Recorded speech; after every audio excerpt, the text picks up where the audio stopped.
Bismillahirrahmanirrahim. Assalamualaikum warahmatullahi wabarakatuh. Alhamdulillahi ala ihsani wa syukru lahu ala taufiqihi wa amtinani. Asyhadu an la ilaha illallah wahdahu la syarika lahu ta'ziman li sya'ni wa asyhadu anna Muhammadan abduhu wa rasuluhu ila ridwanih. Allahumma salli alaihi wa ala alihi wa ashabihi wa ikhwanih. Kita lanjutkan pembahasan kita dari surat Al-Anfal. Kita sampai pada ayat ke-20 Allah Subhanahu wa taala berfirman, ya ayyuhalladzina amanu atiiullaha wa rasulahu wa la tawallaw anhu wa antum tasma'un. Wahai orang yang beriman, taatlah kepada Allah dan Rasulnya, dan janganlah kamu berpaling darinya sedangkan kamu mendengar perintahnya. Wa la takunu kalladzina qalu sami'na wa hum la yasma'un. Dan janganlah kalian seperti orang-orang yang berkata kami mendengar sementara mereka tidak mendengar. Inna syarrad dawabi 'indallahi summul bukmul ladzina la ya'qilun. Sungguhnya makhluk melata yang terburuk di sisi Allah adalah yang tuli bisu dan mereka tidak memikirkan apapun. Walau alimallahu fihim khairan la asma'ahum. Kalau kiranya Allah mengetahui ada kebaikan pada mereka, tentulah Allah menjadikan mereka dapat mendengar. Walau asma'ahum la tawallaw wa hum mu'ridun. Kalau mereka dijadikan mendengar oleh Allah Subhanahu wa taala, tentunya mereka akan berpaling dan juga mereka akan berpaling juga sedangkan mereka dalam kondisi memalingkan diri dari apa yang mereka dengar. Tapi kita mulai dari ayat ke-20 ya. Allah buka dengan ya ayyuhalladzina amanu, wahai orang yang beriman, atiiullaha wa rasulahu, taatlah kepada Allah dan Rasulnya. Sebagian ahli tafsir mengatakan ayat ini untuk penekanan yang sebelumnya tentang kisah perang Badar, di mana ketika Rasulullah mewajibkan atau mengajak para sahabat untuk berperang melawan Abu Jahal, maka sebagian kaum mukminin ya tidak suka akan hal tersebut. Wa inna fariqan minal mu'minin lakarihun. Sekelompok dari mereka tidak suka karena mereka inginnya melawan Abu Sufyan yang membawa emas yang sangat banyak, sekitar 50.000 dinar, sekitar 200 kg ya. Kemudian hanya dijaga oleh 40 orang. Ya, mereka inginnya lawan musuh yang mudah, dapat harta yang banyak. Namun kenyataannya Abu Sufyan lolos dan akhirnya datang Abu Jahal dengan 1000 pasukan. Maka Allah ingatkan, kalau kalian taat kepada Allah dan Rasulnya, maka kalian akan mendapatkan keberuntungan sebagaimana ketika kalian taat kepada Rasulullah dalam perang Badar ya.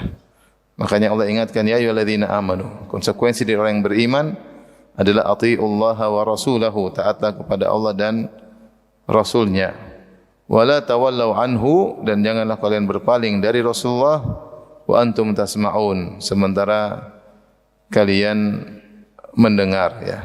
Di sini wala tawallaw anhu, sebagian ulama menafsirkan anhu maksudnya an Rasulillah, janganlah kalian berpaling dari Rasulullah sallallahu alaihi wasallam.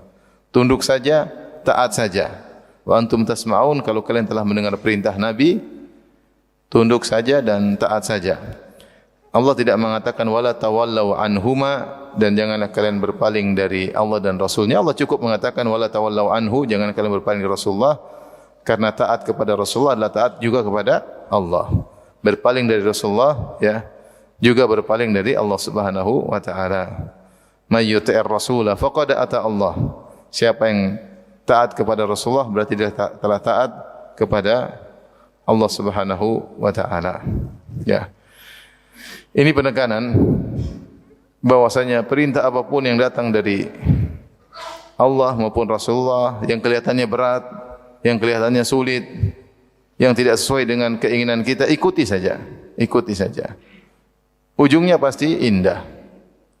Sebagaimana terbukti kalian sepertinya berat berhadapan dengan Abu Jahal dengan jumlah yang banyak, pasukannya 1000 orang sementara kalian cuma 300 315 atau 319. Tetapi ujungnya adalah keindahan. Kalian ingin yang lebih enak ya. Wa tawadduna anna ghaira dzati syaukati takunu lakum. Kalian maunya perangnya lawan Abu Sufyan yang cuma dikawal oleh sekitar 40 orang. Mudah, enak. 315 lawan 40 gampang. Belum emas 200 kg lebih. Tapi taat kepada Allah dan Rasulnya itu yang terbaik. Itu yang terbaik. Maka ini peringatan bagi kita semua bahwasanya siapa yang taat kepada Allah dan Rasul dia akan tenang. Dia akan tenang, dia akan mudah berhusnudzan kepada Allah Subhanahu wa taala dan akhirnya ujungnya pasti indah cepat atau lambat. Ya.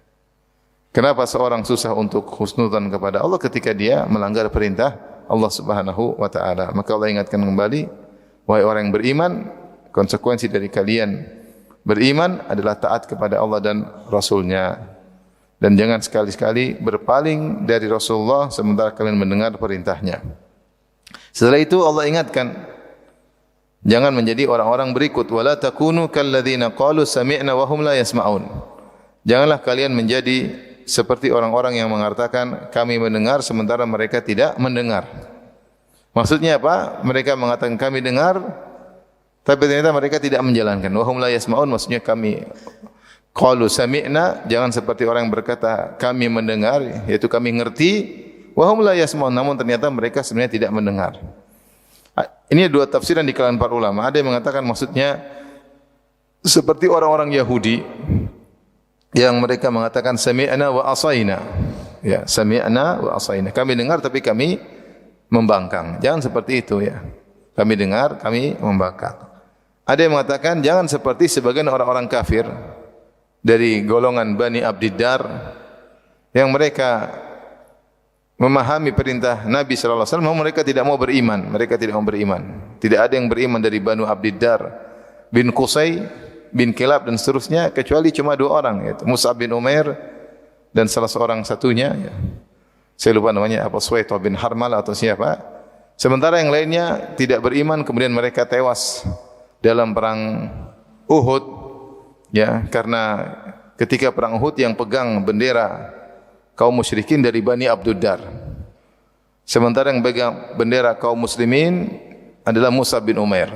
Jadi dari Bani Abdiddar lawan Bani Abdiddar yang pegang bendera peperangan. Sehingga bendera peperangan kaum musyrikin terjatuh terus, jatuh diambil oleh Bani Abdiddar yang lain. Kemudian terjatuh, tewas, diambil lagi satunya. Terus sampai mereka tewas seluruhnya. Ini ketika Rasulullah SAW mendakwah kepada mereka, mereka benar-benar menyatakan kami tidak mau beriman. Ada yang mengatakan firman Allah, janganlah kalian seperti orang-orang yang berkata kami mendengar dan kami tidak mendengar. Maksudnya adalah sekelompok dari Banu Abdiddar. Adapun Ibnu Katsir mengatakan tidak bertentangan, kita bisa bawakan kepada dua-duanya. Intinya jangan sampai seperti orang-orang yang munafikin mengatakan kami mendengar namun kami tidak mengerjakannya, atau seperti orang-orang musyrikin kafir Quraisy dari Bani Abdiddar yang mengatakan kami ngerti tapi kamu tidak mau melakukannya. Adapun As-Sa'di ya,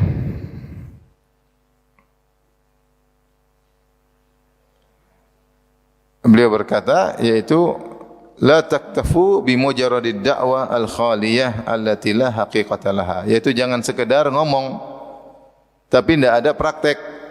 Jangan sekedar ngomong tapi enggak ada praktek. Ini seakan-akan tafsir ketiga ya. Jadi kalau orang munafik, mereka orang-orang Yahudi, mereka benar-benar tunjukkan sami'na wa asaina. Kami ngerti tapi kami enggak mau ngerjakan. Apa yang disampaikan Musa, kami ngerti tapi kami enggak mau apa? Kerjakan. Kalau orang kafir Quraisy, kami ngerti tapi kamu tidak mau beriman, ya. Mirip ya. Syekh Sa'di bawakan tafsiran, yaitu jangan bilang saya ngerti, kami paham, tapi praktek enggak ada. Tapi praktek enggak ada.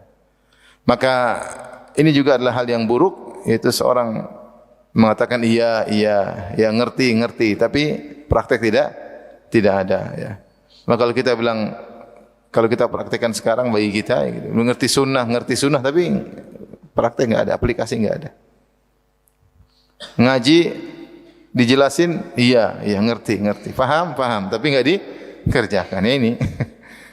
Wala takunu kalladzina qalu sami'na. Jangan seperti orang yang berkata, kami dengar, wa hum la yasma'un. Namun pada hakikatnya mereka tidak dengar.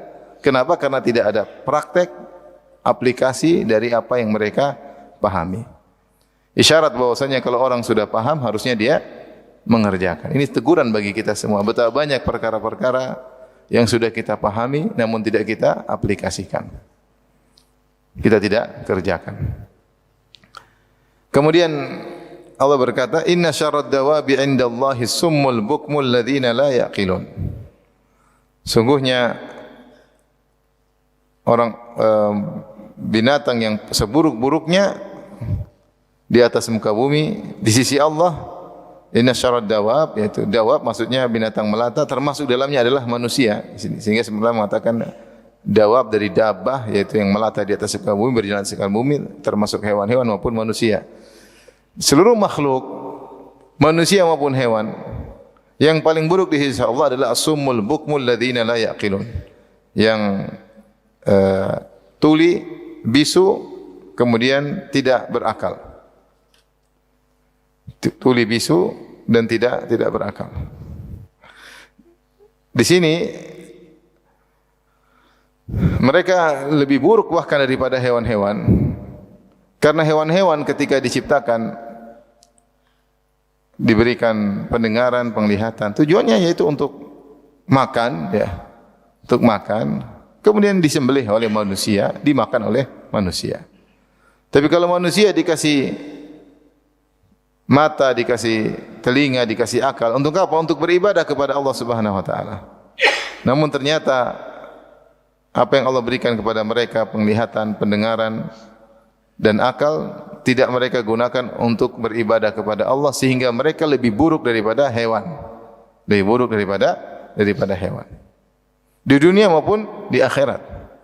Kapan manusia seperti hewan atau lebih buruk daripada hewan? Ketika indra atau alat yang Allah berikan kepada mereka tidak digunakan untuk beribadah kepada Allah. Makanya Allah berfirman, "Wa laqad dzara'na li jahannama katsiran minal jinni wal insi lahum qulubun la yafqahuna biha." Sungguh kami telah penuhi neraka jahanam dengan banyak jin dan banyak manusia, penuh jin manusia. Kenapa? Lahum qulubun la yasma'una biha, la yafqahuna biha. Mereka punya hati namun mereka tidak gunakan untuk memahami. Walahum a'yunun la yubsiruna biha. Mereka punya mata, mereka tidak gunakan untuk melihat kebenaran. Walahum adhanun la yasma'una biha. Mereka punya telinga, namun mereka tidak gunakan untuk mendengar ayat-ayat Allah. Ulaika kal an'am. Mereka itu seperti binatang ternak. Balhum adhal. Bahkan mereka lebih sesat daripada binatang ternak. Ulaika humul ghafilun. Mereka itu adalah orang-orang yang lalai. Ya. Oleh karenanya ketika manusia tidak menggunakan alat yang Allah berikan untuk beriman, bertakwa kepada Allah, maka kedudukannya seperti hewan, bahkan lebih buruk daripada hewan, ya. Makanya Allah mengatakan inna syarrad dawab. Sungguhnya makhluk yang paling buruk di sisi Allah, bukan di sisi manusia, di sisi Allah. Mungkin di sisi manusia mungkin mereka mulia, terkenal, dipuji-puji orang, followernya banyak. Tapi Allah mengatakan di sisi Allah. Di sisi Allah adalah orang yang diberi kelengkapan untuk berfikir, untuk melihat, untuk mendengar, namun ternyata mereka summul bukmu, seperti tuli dan bisu. Tuli tidak mau mendengar kebenaran sehingga melakukannya. Al-bukmu, bisu, tidak mau mengucap kebenaran, tidak mau mengucap al-haq. Alladzina la yaqilun, yang tidak berakal, karena orang yang tidak menggunakan akalnya untuk beribadah kepada Allah, hakikatnya tidak berakal. Sebagaimana orang yang punya telinga tidak digunakan mendengar ayat Allah, seperti orang yang tidak mendengar, seperti orang yang tuli, ya.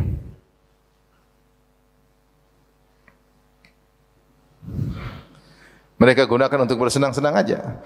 Walladzina kafaru yatamatta'una wa ya'kuluna kama ta'kulul an'am wan naru mathwal lahum. Orang kafir hidupnya cuma senang-senang aja, ya. Sebagaimana binatang ternak makan-makan. Ya, kalau binatang ternak udah pas, memang mereka dikasih penglihatan, pendengaran untuk makan rumput, nanti disembelih oleh manusia. Jadi mereka menggunakan memfungsikan alat yang Allah berikan kepada mereka. diberi penglihatan, beri pendengaran untuk makan. Lah manusia ini diberi penglihatan, pendengaran untuk beriman kepada Allah. Namun mereka tidak gunakan, maka mereka seperti hewan ternak, bahkan mereka lebih buruk. Bukan cuma di dunia mereka lebih buruk dari hewan ternak, di akhirat mereka lebih buruk dari hewan ternak. Kenapa? Kalau hewan ternak mereka di akhirat cuma dikisos, ya, kemudian berubah menjadi tanah. Tapi kalau orang kafir bukan cuma berubah jadi tanah, tapi setelah dikisos masuk neraka jahanam. Wa yaqulul kafiru ya laitani kuntu turaba. Sehingga orang kafir berkata, seandainya aku menjadi tanah. Kapan dia mengucapkan demikian? Ketika dia melihat hewan-hewan dikisos. Setelah itu Allah berkata, kuni turaba, jadilah tanah, selesai. Hewan-hewan selesai jadi tanah. Di akhirat tidak ada kelanjutan surga dan neraka. Tidak ada kambing soleh masuk neraka. Kambing soleh masuk surga, kambing bahlul jadi masuk neraka. Kambing yang dizalimi masuk surga, kambing zalim masuk neraka. Enggak ada, mereka cuma dikisos kemudian jadi tanah. Adapun orang kafir di akhirat mereka lebih buruk daripada hewan. Kalau hewan dikisos selesai jadi tanah, itulah penghujung mereka. Adapun orang kafir enggak. Setelah mereka dikisos, dihisab, masuk neraka jahanam selama-lamanya, sehingga mereka lebih buruk daripada hewan di dunia maupun di akhirat. Maka benarlah firman Allah, inna syarrad dawab indallah, sungguhnya makhluk yang paling buruk di sisi Allah. Bisa jadi kalau di sisi manusia mereka terhormat, mereka mulia, pengikut mereka banyak, dibutuhkan oleh orang, semua orang angkat tangan, angkat jempol, ya, acungkan jempol kepada mereka, tapi ternyata sangat buruk di sisi Allah Subhanahu wa taala. Ini juga peringatan pada kita. Yang paling penting adalah bukan pengakuan manusia, tapi bagaimana kondisi kita di sisi Allah Subhanahu wa taala. Makanya indallah, di sisi Allah. Kemudian Allah berfirman, "Wa la alimallahu fihim khairan la asma'ahum." Kalau Allah tahu ada kebaikan pada mereka, tentu Allah akan buat mereka beriman.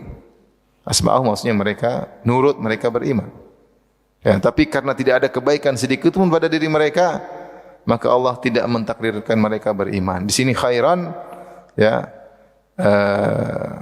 memberikan faedah keumuman. Walau alimallahu fihim khairan, kalau Allah tahu ada kebaikan pada mereka, namun ternyata mereka tidak ada kebaikan sama sekali, makanya mereka ditakdirkan tidak beriman. Ini dalil bahwasanya ketika Allah mentakdirkan seorang kafir, ya, meninggal dalam kondisi kafir, Allah tahu bahwasanya mereka tidak ada kebaikan pada diri atau pada dirinya.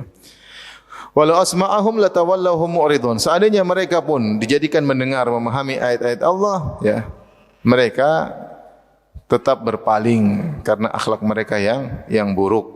Mereka tetap berpaling. Wahum mu'ridun, wahum mu'ridun itu jumlah haliyah dari tawallau, ya, dari dhamir yang terdapat pada tawallau. Itu kalian, mereka akan berpaling. Wahum mu'ridun, dalam kondisi mereka akan pergi dalam kondisi berpaling. Maka ini dalil bahwasanya ketika Allah mentakdirkan seorang beriman atau kafir, semua dibangun di atas ilmu Allah Subhanahu wa taala, ya. Makanya seperti firman Allah Subhanahu wa taala, innaka la tahdi man ahbabta walakinallaha yahdi man yasha wa huwa a'lamu bil muhtadin. Sungguhnya engkau tidak bisa beri petunjuk kepada orang yang engkau cintai, yaitu Abu Talib. Ya, Rasulullah tidak bisa beri petunjuk kepada Abu Talib, ya. Meskipun Rasulullah sangat cinta kepada Abu Talib. Kemudian Allah berkata, wa huwa a'lamu bil muhtadin. Allah tahu siapa orang yang berhak untuk dapat apa? Hidayah. Allah tahu. Ya sudah, serahkan kepada ilmu Allah Subhanahu wa taala. Si fulan beriman, si fulan tidak beriman, Allah lebih tahu mana yang berhak. Makanya Allah mengatakan, walau alimallahu fihim khairan la asma'ahum. Seandainya Allah tahu ada kebaikan pada mereka, Allah akan buat mereka beriman. Baik, kita lanjutkan. Ayat berikutnya, ya ayyuhalladzina amanu stajibu lillahi walir rasuli idza da'akum lima yuhyikum. Wahai orang yang beriman, penuhilah panggilan Allah dan Rasulnya. Idza da'akum lima yuhyikum, jika Rasul menyuruh kalian kepada perkara yang memberikan kehidupan kepada kalian. Wa alamu annallaha yahulu bainal mar'i wa qalbi. Ketahuilah bahwasanya Allah membatasi antara manusia dan hatinya. Wa alamu annallaha syadidul iqab. Ketahuilah bahwasanya Allah siksaannya sangatlah berat. Wadhkuru id antum qalilun mustata'afuna fil ardi. Dan ingatlah, wattaqu fitnatan la tusibanna alladhina zalamu minkum khassah. Dan jagalah diri kalian dari fitnah yang tidak khusus menimpa orang-orang zalim di antara kalian saja. Wa alamu annallaha syadidul iqab, ya. Ketahuilah bahwasanya ini mohon maaf ya. Wa alamu annallaha yahulu bainal mar'i wa qalbi wa annahu ilaihi tuhsyarun. Ketahuilah bahwasanya Allah menghalangi antara seorang dengan hatinya, wa annahu ilaihi tuhsyarun, dan bahwasanya hanya kepada Allah kalian akan dikembalikan. Wattaqu fitnatan la tusibanna alladziina zalamu minkum khassah. Takutlah kepada fitnah yang tidak menimpa orang-orang zalim di antara kalian saja, tapi menimpa seluruhnya. Wa alamu annallaha syadidul iqab. Ketahuilah bahwasanya Allah siksaannya sangatlah berat. Baik, kemudian Allah lanjutkan dengan firman-Nya, wahai orang yang beriman. Sama, ini perintah konsekuensi dari orang-orang beriman. Allah jelaskan manfaat untuk taat kepada Allah dan Rasul-Nya. Allah mengatakan istajibu lillahi walir rasul. Istajibu sama dengan maknanya ajibu, yaitu penuhilah, jawablah. Namun ada tambahan huruf sin untuk penekanan, litakid. Istajibu maknanya ajibu. Tapi ditambah istajibu, yaitu benar-benarlah kalian penuhi. Bukan sekedar memenuhi, tapi benar-benarlah kalian menyambut perintah Allah dan Rasul-Nya. Jangan ragu-ragu, serius. Makanya ada huruf sin, istajibu. Lillahi walir rasul, yaitu penuhilah seruan kalau dipanggil oleh Allah dan dipanggil oleh Rasulullah. Ya, dipanggil oleh Allah itu dalam Al-Quran atau melalui perintah Nabi sallallahu alaihi wasallam. Penuhilah. Lir Rasul di sini disebutkan, diulangi. Allah tidak mengatakan istajibu lillahi war rasuli, tapi lillahi walir rasul. Sehingga diulangi harful jar, ya, lir rasul. Ada yang mengatakan karena memenuhi perintah Rasulullah sallam lebih umum, karena Rasulullah SAW terkadang memanggil dengan seruan yang sesungguhnya. Fulan, wahai fulan, ya. Adapun kalau Allah datang dalam Al-Quran atau melalui hadis, ada Rasulullah terkadang memanggil beneran. Makanya Rasulullah pernah menegur Abu Sa'id ibn al-Mu'alla. Dia berkata, kuntu usalli fil masjid. Aku sedang salat di masjid. Ya, dia sedang salat sunnah. Fada'ani Rasulullah sallallahu alaihi wasallam. Rasulullah panggil aku, falam ujibu, aku tidak jawab. Harusnya solat batalin, harusnya penuhi panggilan Nabi. Faqultu ya Rasulullah, maka Rasulullah tanya, kenapa kau tidak penuhi panggilanku? Dia berkata, ya Rasulullah, inni kuntu usalli, tadi saya sedang solat. Rasulullah berkata, alam yakulillah, bukankah Allah berfirman, istajibu lillahi walir rasul. Taatlah, penuhilah panggilan Allah dan Rasulnya. Idza da'akum, jika memanggilmu, lima yuhyikum, menyerumu kepada perkara yang bisa menghidupkanmu. Ya, jadi kalau Rasulullah panggil, maka benar-benar dijawab meskipun sedang salat, ya. Maksudnya taat kepada Rasulullah diulangi lir Rasul, karena taat kepada Rasulullah, memenuhi panggilan Rasulullah ternyata real secara kenyataan. Kalau Rasulullah panggil bilang labbaik, ya Rasulullah, ya, benar-benar dijawab meskipun sedang salat. Adapun Allah tentunya maksudnya seruan Allah, maksudnya adalah perintah-perintah yang Allah turunkan dalam Al-Quran. Inilah kenapa diulangi lir Rasul, karena Rasulullah SAW ada benar-benar praktek panggilan beneran. Kalau Allah kan cuma dalam ayat-ayat Al-Quran, karena Allah tidak berbicara langsung kepada hamba-hambanya. Tapi kalau Rasulullah langsung, Rasulullah panggil, maka harus mengatakan sami'na wa ata'na atau labbaik ya Rasulullah. Idza da'akum lima yuhyikum, jika Rasulullah menyeru kepada kalian untuk perkara yang bisa menghidupkan kalian. Ketahuilah bahwasanya semua perintah Allah dan perintah Rasulullah memberi kehidupan pada hati seseorang. Dan kalau sudah memberi kehidupan pada hati seorang, bermanfaat bagi tubuh kalian, bagi badan kalian, di dunia maupun di akhirat. Semua perintah Nabi, semua perintah Allah memberi kehidupan. Memberi kehidupan maksudnya memberi kebahagiaan, memberi ketenangan, memberi ketentraman, ya. Seperti apa? Seperti seruan, ya, Rasulullah atau seruan Allah Subhanahu wa taala untuk mentadabburi Al-Quran, ya. Tadabburlah, kalau kalian mentadabburi Al-Quran, kalian akan bahagia. Ada kehidupan dalam hati kalian. Demikian juga perintah untuk beramal saleh. Siapa yang beramal saleh, maka juga akan dia mendapati kehidupan dalam hatinya. Hatinya tidak gersang, hatinya tidak kering, tapi dia tentram. Bahkan kalau disuruh untuk berjihad fisabilillah, maka sungguhnya kalian akan diberi kehidupan setelah ini. Karena orang yang mati syahid tidak mati, tapi dalam kehidupan yang lebih nyaman daripada kehidupan di atas muka bumi ini. Mereka hidup di alam barzah dengan kehidupan khusus, spesifik, tidak seperti kehidupan orang-orang beriman, tidak seperti kondisi orang beriman pada umumnya yang meninggal. Ya, maka Allah mengatakan orang yang mati syahid tidaklah mati. Allah berfirman misalnya dalam surat Al-An'am, "Awaman kana maitan fa ahyainahu." Apakah seorang yang mati kemudian kami hidupkan? Wa ja'alna lahu nuran yamshi bihi fin nas. Kami jadikan baginya cahaya, dia berjalan di tengah-tengah manusia. Kaman mathaluhu fi dhulumati. Seperti orang yang perumpamannya dalam kegelapan, laisa bi kharijin minha, tidak bisa keluar dari kegelapan tersebut. Itu Allah perumpamakan orang beriman, itu Allah beri kehidupan. Di antaranya Allah beri cahaya sehingga berjalan dalam kegelapan ada cahaya, terang benderang, tenang, tentram karena ada lampu. Apakah sama dengan orang kafir yang tidak Allah berikan kehidupan, tidak taat kepada Allah dan Rasulnya, terjebak dalam kegelapan tidak bisa keluar? Tentu jawabannya tidak sama.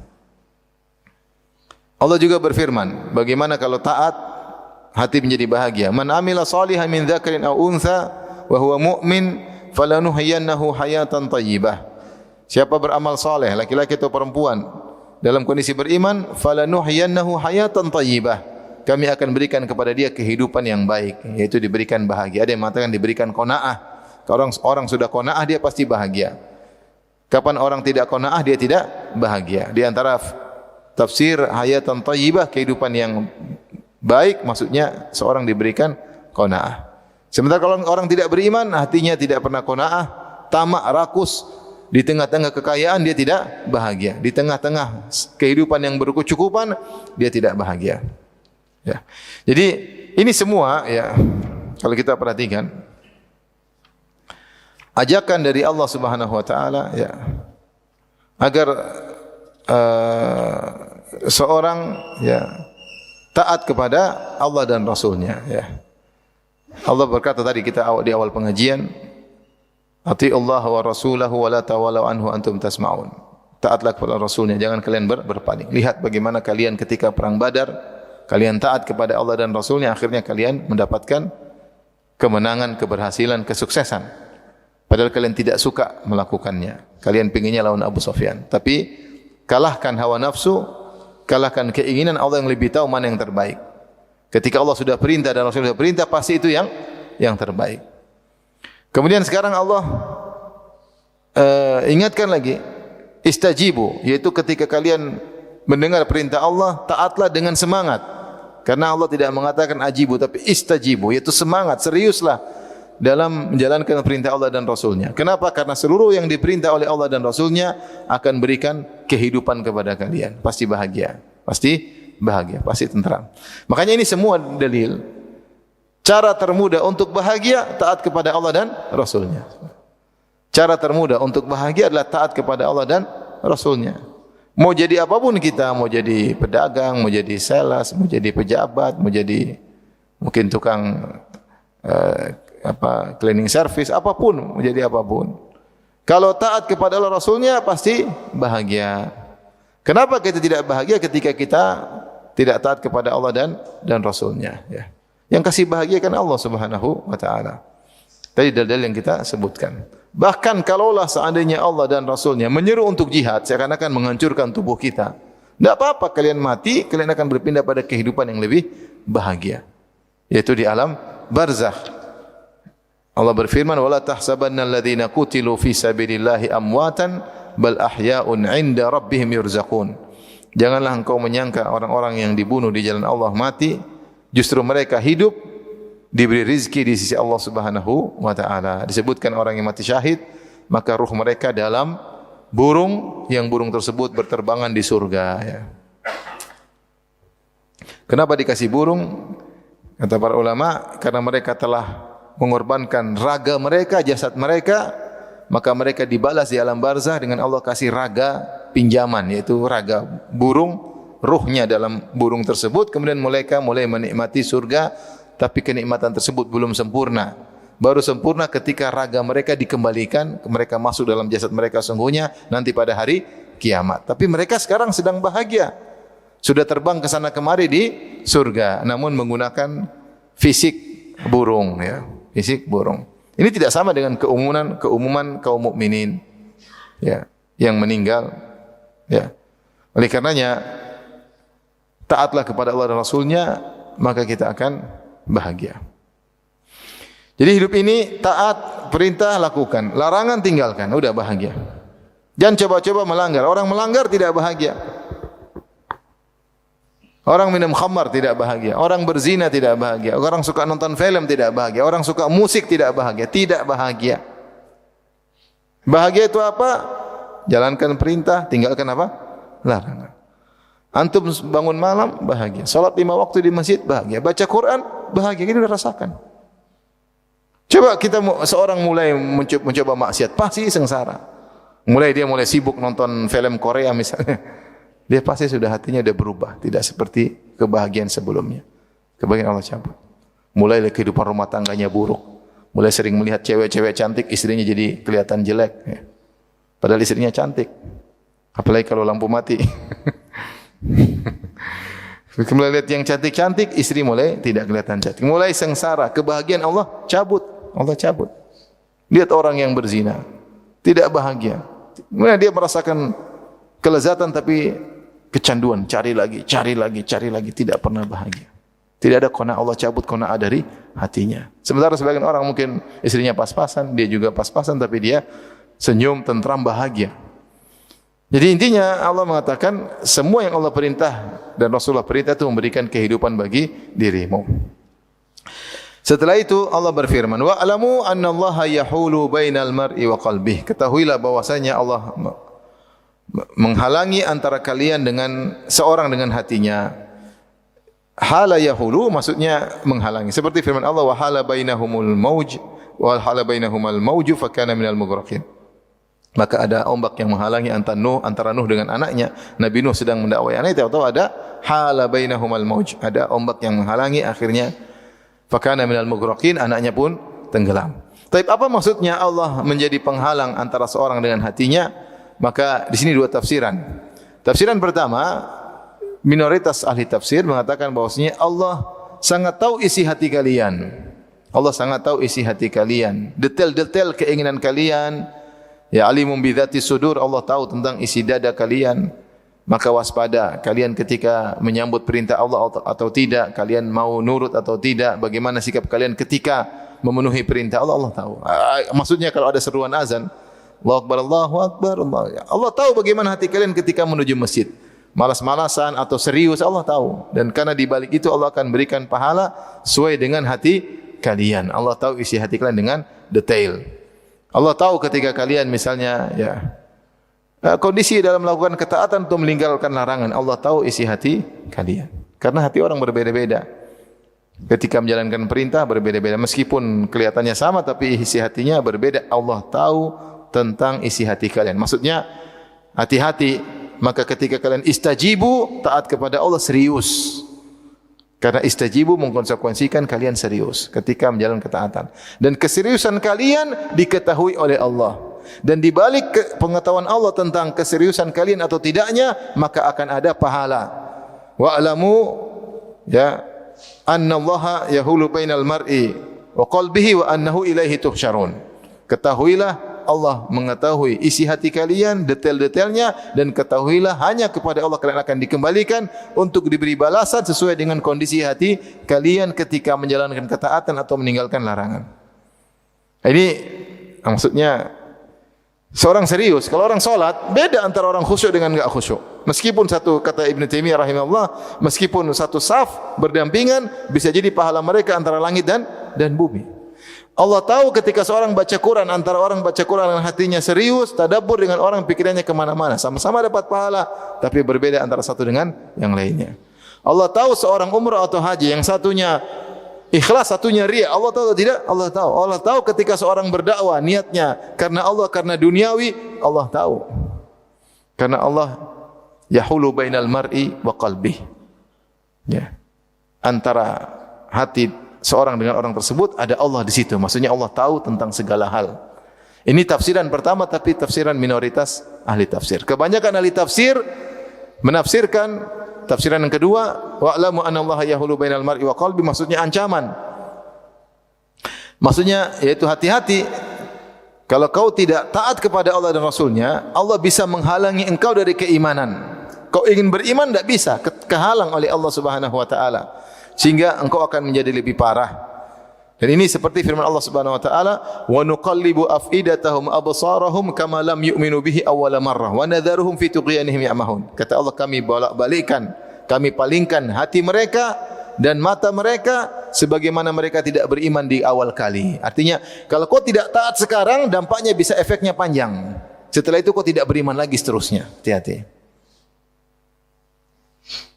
Ibaratnya seorang kalau bermaksiat sekarang, ternyata bukan maksiat sekali, itu efeknya panjang. Al-ma'siyah tunadi bi ukhtiha, akan datang maksiat-maksiat yang lain. Ketika kau ingin beriman, Allah halangi. Kenapa? Sebagai hukuman atas maksiatmu yang pertama. Allah berfirman, falamma zagu azagallahu qulubahum. Tatkala mereka menyimpang, Allah semakin simpangkan hati mereka. Ini yang bahaya. Allah berfirman, tilkal qura naqussu 'alaika min anba'iha. Itulah negeri-negeri yang kami kisahkan tentang kisah negeri tersebut kepada engkau. Walaqad ja'atum rusuluhum bil bayyinati. Sungguh telah datang rasul-rasul mereka dengan penjelasan, dengan mukjizat, dengan dalil. Fama kanu liyu'minu bima kadzdzabu min qabl. Mereka tidak beriman akibat mereka pernah mendustakan sebelumnya. Kadzalika yatba'ullahu ala qulubil kafirin. Maka Allah tutup mati hati orang kafir. Kenapa? Karena mereka di awal sudah mendustakan. Sehingga seterusnya Nabi dakwah enggak bisa. Kenapa hati mereka ditutup? Sebagai hukuman atas kemaksiatan mereka pertama kali. Maka seorang hati-hati, bisa jadi dia bermaksiat kemudian hatinya terhalangi. Maka hendaknya seorang banyak-banyak istighfar ketika bermaksiat. Hendaknya seorang banyak berdoa, ya muqallibal qulub tsabbit qalbi ala dinik. Ya musarrifal qulub sarrif qalbi ala taatik. Sering berdoa, ya musabbital qulub tsabbit qalbi ala dinik. Rasulullah berdoa terkadang, ya musabbit, wahai yang mengokohkan hati, ya muqallib, yang membolak-balikkan hati, ya musarrif, yang memalingkan hati. Memalingkan hati yaitu palingkanlah hatiku dalam ketaatan, yaitu pindahkan hatiku dari satu ketaatan ke ketaatan berikutnya. Jangan sampai palingkan hatiku kepada ghaflah, kepada kelalaian, apalagi kepada cinta terhadap maksiat, jangan. Maka tafsiran kedua ini seakan-akan Allah mengancam, hati-hati, istajibu, kalau tidak hati-hati, bisa jadi hatimu terhalangi sebagai hukuman atas ketidaktaatanmu yang pertama kali. Dua-duanya tafsiran dari para ulama. Wa annahu ilaihi tuhsyarun, dan hanya kepada Allah kalian akan dikembalikan, ya. Jadi semua dikembalikan kepada Allah. Allah yang mengatur, sebagaimana Allah mengatur di alam sekarang, Allah akan mengatur di alam akhirat. Justru di alam akhirat semuanya tunduk. Kata Allah, limanil mulkul yaum. Milik siapa kerajaan pada hari ini? Lillahil wahidil qahhar. Hanya milik Allah yang Maha Esa dan Maha Berkuasa. Dalam hadis kata Allah Subhanahu wa taala, Anal Malik anad Dayyan, aina mulukul ard. Aku adalah sang raja, aku adalah sang pemberi balasan. Mana raja-raja dunia? Semuanya ketakut. Fala tasma'u illa hamsa. Semuanya enggak ada yang berani ngomong. La yatakallamun illa man adzina Allah, illa man adzina lahur rahman. Tidak ada yang bisa bicara kecuali yang diizinkan oleh Allah. Semuanya bicara pun bisik-bisik, semua takut.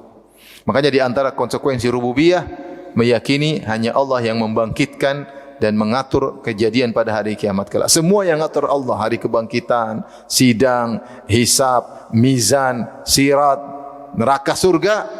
Di dunia orang masih sok-sok ngatur. Di akhirat semua hilang kekuatan mereka. Benar-benar yang mengatur hanyalah siapa? Allah. Wa ilaihi tuhsyarun. Ilaihi tuhsyarun, hanya kepada Allah kalian akan dikumpulkan. Maka sungguh kurang ajar kalau ada orang ngaku-ngaku, tenang, wali fulan nanti bisa padamkan api neraka. Bahlul, ya. Di dunia saja dia tidak bisa padamkan api dunia, ya. Apalagi api neraka, dia bilang dia mau padamkan. Dia mau ngatur-ngatur. Oh tenang, nanti saya bawa kamu ke surga. Kamu siapa? Hari kiamat macam-macam, ya. Yang ngatur totalitas cuma siapa? Allah. Kata Allah, limanil mulkul yaum. Raja-raja di dunia yang sombong-sombong, hari kiamat semuanya tunduk takut. Para nabi saja ketakutan. Ya. Kemudian ada yang bilang ada wali, bilang bisa padamkan api apa? Neraka. Taib wa annahu ilaihi tuhsyarun. Kemudian Allah berfirman, wattaqu fitnatan la tusibanna alladziina dzalamu minkum khassah. Takutlah atau jagalah diri kalian. Takwa maksudnya jagalah diri, ya. Ambillah penghalang. Ittakhidhu taqwan, maksudnya jadikanlah penghalang antara kalian dengan fitnah. Fitnah yang tidak menimpa orang-orang zalim saja di antara kalian, tetapi juga menimpa orang yang saleh. Wa alamu annallaha syadidul iqab, ketahuilah bahwasanya siksaan Allah adalah berat. Maksudnya, kalau Allah sudah menimpakan musibah, bukan hanya khusus kepada orang saleh, orang-orang zalim, tapi orang saleh juga kena. Kapan? Ketika orang-orang saleh tidak beramar ma'ruf nahi mungkar. Di antara sebab tidak timbul fitnah yang menimpa seluruhnya adalah dengan beramar ma'ruf nahi mungkar, ya.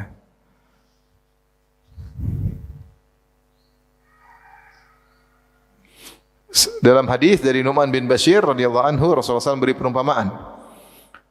Mathalul qa'im ala hududillah wal waqi' fiha.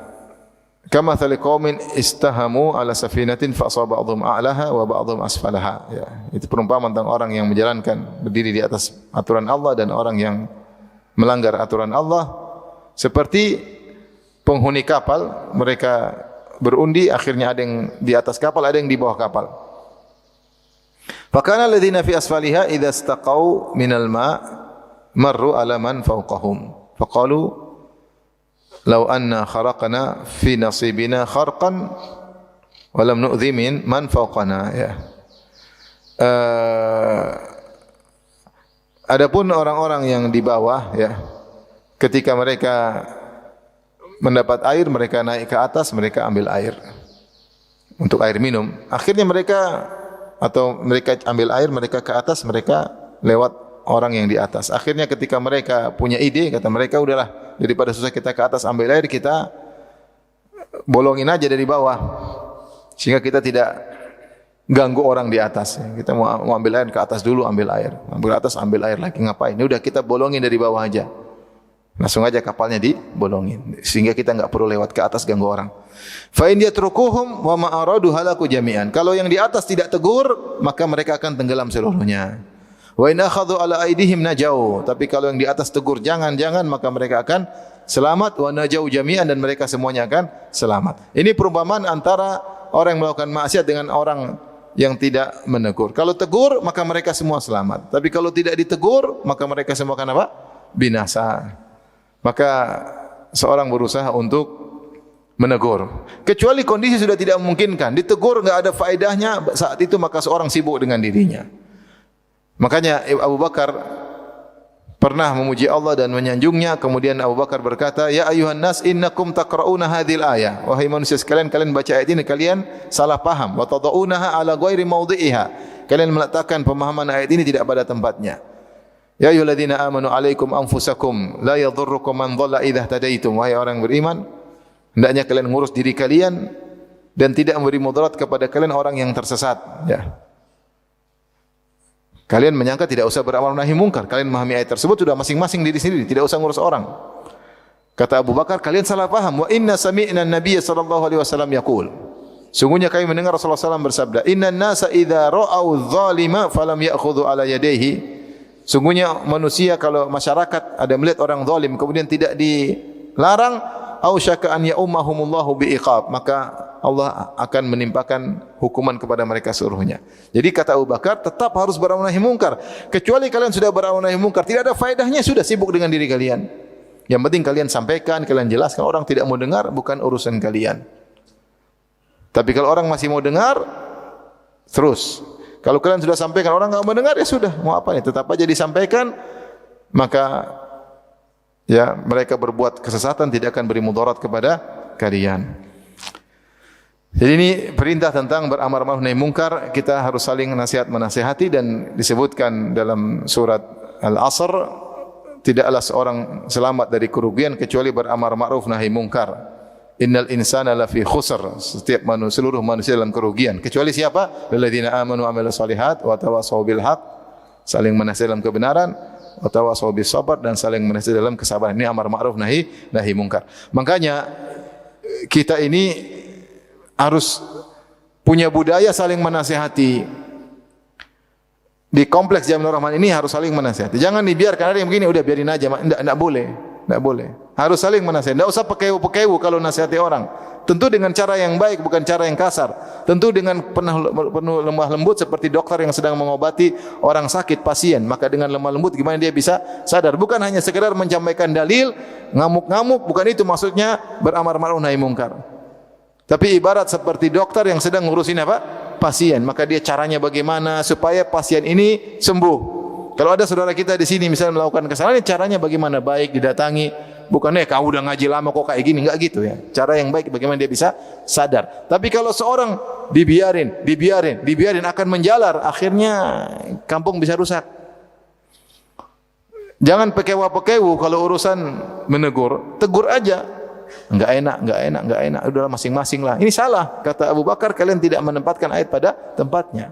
Tidak ada namanya masing-masing. Kita satu kompleks ya, tegur. Kalau ada yang suka gibah, tegur. Enggak boleh nih gibah. Ada suka kepo, ngapain kamu kepo-kepo urusan orang? Bicarain ini, bicarain ini. Hidup jadi enggak nyaman. Kenapa? Karena melakukan kesalahan dan tidak ada yang tegur. Tegur. Siapapun yang melakukannya, apa ustaz atau murid, tegur, cara yang baik, Kalau tidak mau dengar ya sudah. Yang penting kamu nanti punya hujah di hadapan Allah Subhanahu wa taala. Kita para ustaz juga kadang-kadang pusing, ada ustaz misalnya begini, tegur aja, dia enggak mau dengar ya sudah. Yang penting saya sudah tegur. Saya tegur Anda, saya bilang sama seorang, saya tegur engkau bukan karena saya lebih alim, tidak. Saya cuma biar selamat di akhirat. Kau mungkin lebih alim dari saya, tapi menurut saya kau salah. Dan ingat, saya bukan tegur, bukan saya sok alim, bukan saya pintar ya, ustaz, bukan. Tapi yang penting saya selamat di akhirat. Kalau tanya kenapa kau tidak tegur kawanmu, saya sudah tegur. Kau tidak kerjakan, ya sudah. Saya tegur secara umum, saya tegur secara khusus, langsung datang ketemu orangnya. Ini saya lakukan. Jadi kalau dia tidak mau dengar, ya sudah, saya ini siapa? Ya, alaikum anfusakum. Selamat. Yang penting saya sudah apa? Sampaikan. Tapi maksud saya jangan pekewu-pekewu, sampein. Kalau kita enggak hidupkan ya tradisi saling menegur, nanti orang bebas sepuas-puasnya. Orang mau ini mau anu, enggak ada yang tegur, dia merasa nyaman, enggak ada yang tegur. Tapi kalau ditegur, siapa tahu dia paling tidak dia ngontrol dikit, kalaupun dia salah tidak terlalu berlebihan karena ada yang tegur ya. Biar kita semua selamat. Paling tidak kita selamat di akhirat. Saya sudah sampaikan hujah, dia mau dengar enggak mendengar urusan, tapi saya sampaikan dengan cara yang baik. Ketahuilah siksaan Allah sangatlah keras. Kemudian ayat terakhir, wazkuru id antum qalilun mustatafuna fil ard. Dan ingatlah ketika kalian masih sedikit, lemah di atas muka bumi, ya, diintimidasi, ditindas, takhafuna ayyatakhattafakumun nas. Kalian khawatir disiksa atau dibunuh oleh orang-orang, ya. Diculik, ya. Khatfah itu diambil dengan cepat, al-akhdhu bisur'ah namanya khatfah. Seperti orang copet itu yang diambil dengan cepat, ya. Fa'awakum wa ayyadakum binasrih. Kalian dalam kondisi takut sedikit, takut dibunuh oleh orang, maka Allah pun mengayomi kalian dan Allah tolong kalian. Wa razaqakum minat thayyibati, dan Allah berikan kalian perkara-perkara yang baik, Allah beri rezeki la'allakum tashkurun, agar kalian bersyukur. Maka Allah ingatkan kepada para sahabat, ingat, kalian siapa yang buat kalian menjadi hebat, menjadi besar? Allah. Ingat dulu kalian masih sedikit di Mekah. Lari-lari, sembunyi-sembunyi, dakwah dalam sebuah rumah, takut dibunuh oleh orang-orang musyrikin yang jumlahnya banyak. Takhafun, kalian takut. Kemudian apa yang Allah lakukan ketika kalian sabar, beriman, bertakwa? Fa'awakum. Maka Allah naungi kalian. Sebagian ada yang Allah kirim ke Habasyah, sebagian ada yang ke Madinah. Wa ayyadakum binasrih, lalu Allah tolong kalian dengan pertolongannya. Ada kaum Ansar, Allah buka hati mereka untuk menjadi kaum Ansar, mengayomi kalian, kemudian akhirnya kalian kuat. Wa razaqakum minat thayyibat, lantas Allah berikan kalian rezeki berupa terbentuklah suatu negara, kalian dapat ghanimah dan sehingga kalian menjadi besar. La'allakum tashkurun, agar kalian bersyukur. Ini dalil bahwasanya ya perlu seorang mengingat masa lalu, bagaimana dia dulu terhina, bagaimana dia dulu rendah, bagaimana dia dulu miskin, dengan ketaatan Allah menjadikan dia mulia, maka kalau dia bersyukur, kemuliaan tersebut akan dijaga oleh Allah Subhanahu wa taala. Jadi bersyukurlah kalian agar Allah tambah kenikmatan tersebut. La in syakartum la azidannakum. Kalau kalian bersyukur, aku akan beri tambahan kepada kalian. Di antara menjaga keberkahan adalah dengan bersyukur. Jadi kita ke masjid, kita baca Quran, salat berjamaah, kita baca berzikir pagi petang, itu adalah bentuk syukur kepada Allah. Nasihati istri, nasihati anak, tidak bermaksiat, ya, taat kepada Allah dan Rasulnya, belajar, menuntut ilmu, ini semua bentuk apa? Bentuk syukur. Pikiran akhirat bukan duniawi, ini semua bentuk syukur agar Allah menjaga kenikmatan yang telah Allah berikan kepada kita. Demikian saja. Subhanakallah bihamdik, asyhadu an la ilaha illa anta, astaghfiruka wa atubu ilaik. Assalamualaikum warahmatullahi wabarakatuh.